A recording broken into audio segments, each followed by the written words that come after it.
Well, Tony, what's on the agenda for today? Logan, my old buddy, today we're going to make paella.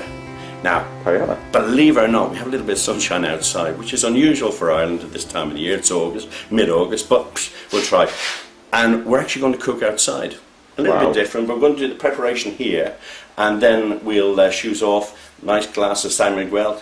Yeah, I know. Is it raining? Yeah. No, it's not, is it? Let's pretend. Let's pretend, okay.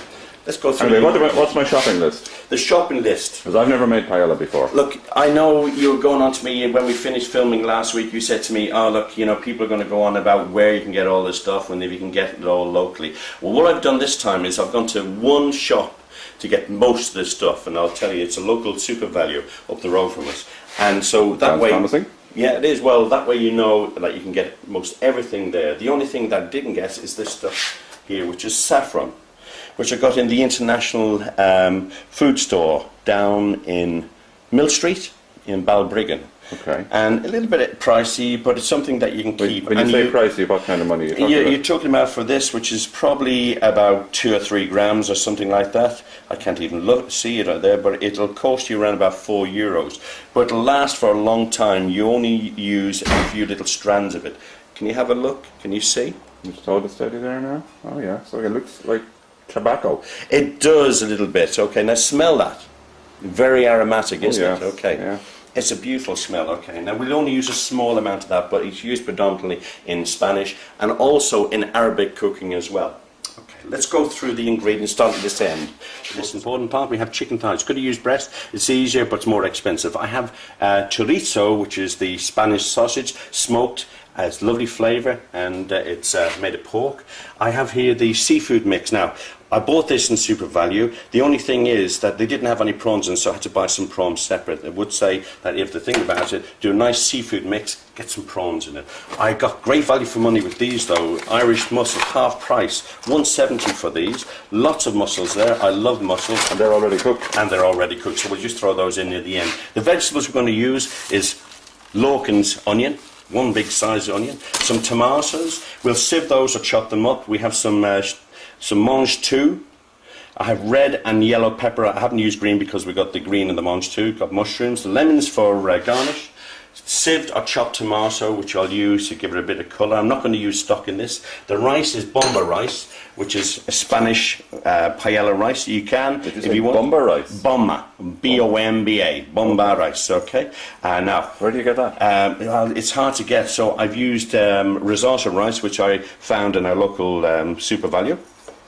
I have coriander. I have my spices or my herbs. I have here some lovely paprika. Fresh it is. I bought that up there. I have my saffron, and I've got some rosemary from the garden. Great. Okay, so how do we begin? We'll chop this up. Now, I introduced you to this, my old favourite last week. This is the bread knife, but it just means I can get nice, thin slices, and everybody has one of these, okay? I'm just admiring your technique. I noticed you were cutting diagonally across the onion. Yeah, I cut towards the root, and then I cut across the root, okay? We might do a little special on how to cut onion. Yeah, that'll be a later time, has. yeah. I know we have to watch onion at our age and so on, but... Speak for yourself. Okay. I have no problems with that. Yeah, good. I'm glad. Right. Pimento. The peppers. Won't use the whole lot. I'm taking out the pith. I'll slice those up.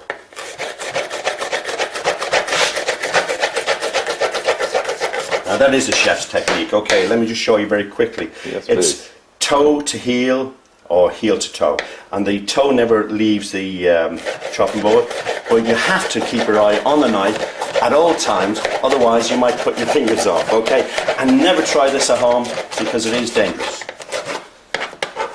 Well, we got no additional red in the pepper there. Well, that was yellow there as well. Okay.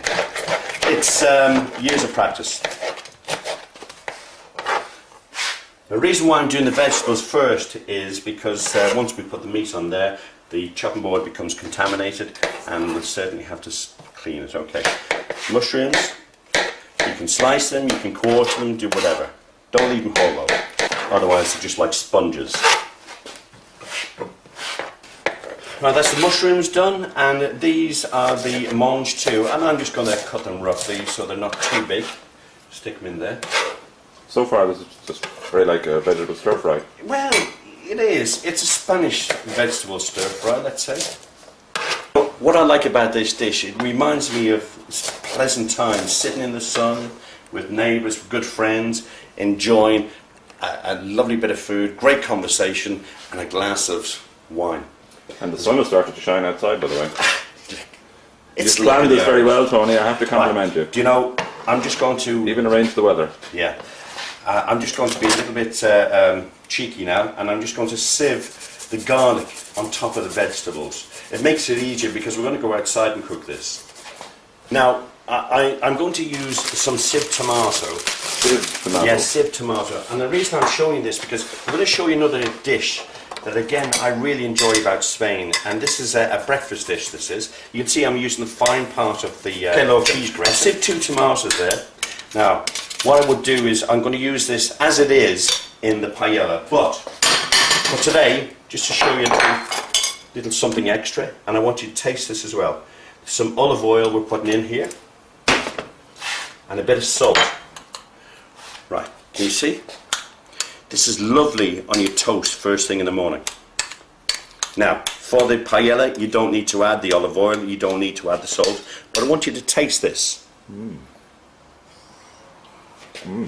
What do you think? Very refreshing. It is, isn't it? And very tasty. And there's a kick to it afterwards as well. Right, we're going to do the chorizo. And all I'm going to do with the chorizo is I'm going to give it to quarter. This is... that's one heck of a knife you've It got is, there. isn't it? This is a lovely chef's cleaver. As I said, in Alicante where I lived, they have rabbit and snails. It's an acquired taste, to be honest. I have everything ready. The meat, the vegetables, the fish, the rice, and the seasoning. Let's move outside.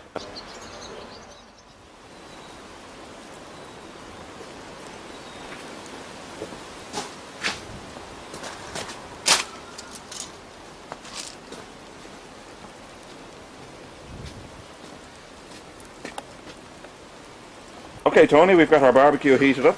What do we do now? The barbecue is lit. Now, normally if you're doing a barbecue, what you would do is you wait till those flames have gone down, but we don't need to this time because we're actually going to cook. This is an alternative use for the barbecue. We're not actually barbecuing them, no, we're just using it as a cooker. We're going to use it just as a cooker. Now, normally when you're using it as a barbecue, you'd have those off that way. We're not. We're going to just slow it down like so and use it as a base. Now, flames, I don't mind about because there is the paella pan. That's another thing I don't have.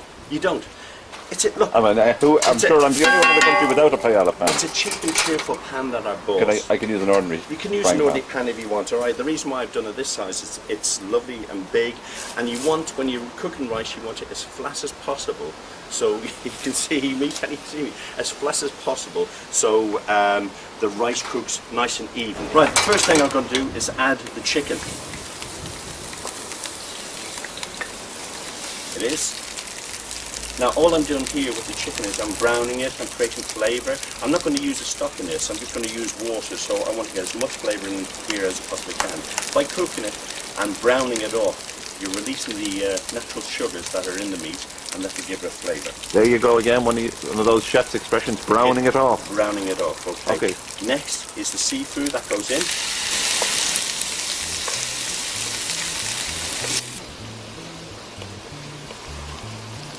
Now look, in goes the vegetables. I'm going to be very particular about what I add now. I'm just going to add the onions and the peppers for now, or mostly onions and peppers. I might be adding some of the beans, but that's not on purpose.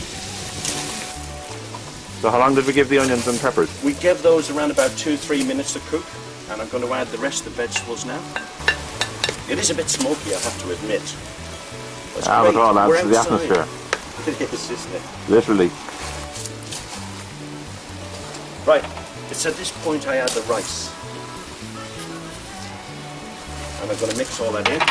There's no liquid there, Tony. Huh? Not at the present moment, that will be the last thing we're going to add to it. A few bits of rosemary, a few bits of rosemary go in there. In goes my paprika. Lovely saffron. Let me just get a little bit closer there. A few You tell me when. Okay, that's very clear. I understand. Okay, put that in. Okay, that's all you need of that. Where did the name paella come from anyway? Paella. I think paella means rice. It does, but it's an Arab. I know we consider this to be a Spanish dish, but actually the influence is from Arab countries, because as you know, they were invaded by the Moors many centuries ago, and they influenced the culture and the food. Now you can see the colour starting to darken, and it'll take on the flavours as well of everything I've added. There's saffron in there, there's paprika, there's garlic, there's onion, there's peppers, there's all that fish. The meat's been browned off, and we're going to, in a minute, just add our chopped tomato. And this is the sieved tomato I was telling you about. Just sieved tomato. I know I've added garlic and oil to it, but that was for us to flavour or to taste it. Now we're nearly done. What's going in now? What's going in now is I've got some coriander, and I'm going to be very sort of trendy and chefy-like, and I'm just going to tear that off. Do you know why? No, but you're going to tell me. Because I haven't got a chopping board out here, and I forgot to do it before we came out of the kitchen. Okay. And there, I thought you were being authentic. You'll hear chefs say, "Tear thy leave," and that's what we've done. Probably use about a litre and a half of water. It won't take long to come up to the boil. I can see now, look, it's simmering lovely now. That hasn't taken long to come up, and it's nice and even. I've just made sure of it. What I'm going to do is I'm going to put the lid over the top like so. Now, look at this. I tell you what, poor Logan's had to go up and operate the camera. Both of us have been sitting down just a moment ago enjoying this. The smells that are wafting through, great, aren't they, Logan? They sure are. They are, and you can see this is furiously cooking along. It's a non-stick pan. It is a special paella pan, but you don't have to use that. You can use just a flat bottom pan for this, any flat bottom. Right, I'm going to add my mussels. Just sprinkle those on top, like so. And this time I'm going to leave the lid off because I want all that liquid to start to dry up. The rice now is nearly cooked. Let's have a look and see. Just get a bit of the rice off like that. There's no resistance, it's quite soft it is, so we just got to get rid of all that liquid now. You want to sit down and join me for another drink? You were saying you cooked for Prince Charles at one time. I did. Is there a story that we have to hear, Tony? Another day, that is, another day. That was in Italy. I was working in Italy at the time.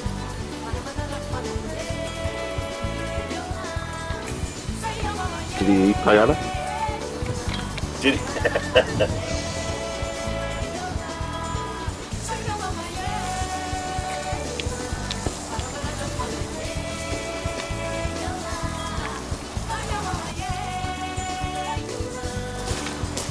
See, it's just about done. There's a little bit of liquid left around the edges there, but that's fine. That'll soon absorb.